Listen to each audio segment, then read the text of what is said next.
I am free to share the unbounded joy of freedom with my fellow countrymen who have owned their freedom in an epic liberation struggle. The ultimate achievement of this struggle is the creation of an independent, sovereign People's Republic of Bangladesh.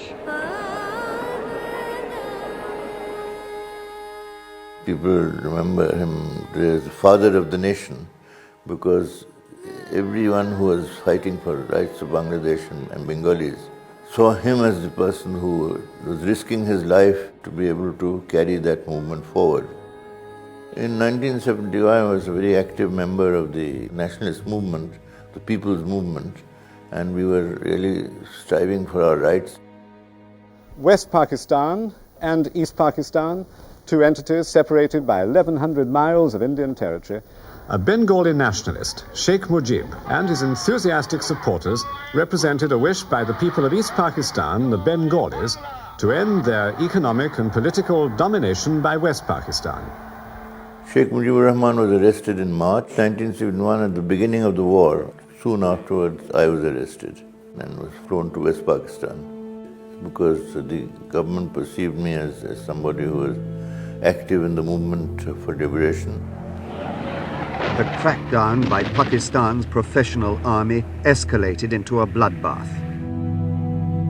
The actions of West Pakistan's army in the east began a vast landslip of people. Refugees headed for India, and they came in a tide of numbers, millions strong. Increasingly, the Bangladesh guerrillas were supported by India with training, arms and ammunition. The Pakistanis capitulated on December the 16th, 1971.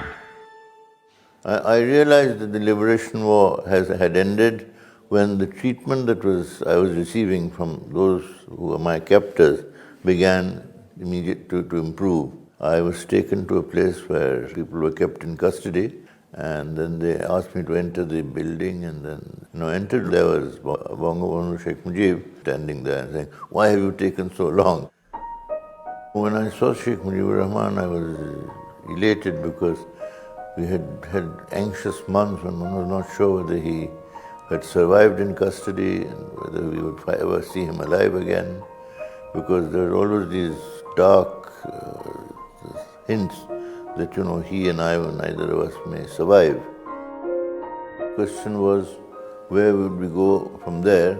The moment they suggested London, Bangabandhu said, yes, of course, let's go to London. We have a lot of our people there. It was a historic day for many of them. When we met Prime Minister Heath, he was really very concerned about all that had happened in Bangladesh, the killings and the various forms of persecution that had taken place. It was a very warm reception. We flew from London and arrived in Bangladesh for the first time into independent Bangladesh. It was an exhilarating experience for us and for those who received us. Bangabandhu's first words were to express his sadness at the number of people who had been killed and the destruction that he saw. The price that we have paid now for this independence, we must all pull together and work to make that independence meaningful.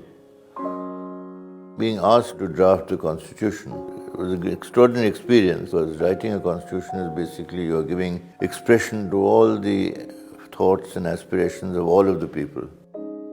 Bringing about of independence brought about a sea change, and people themselves could gain control over their destiny. We became empowered citizens.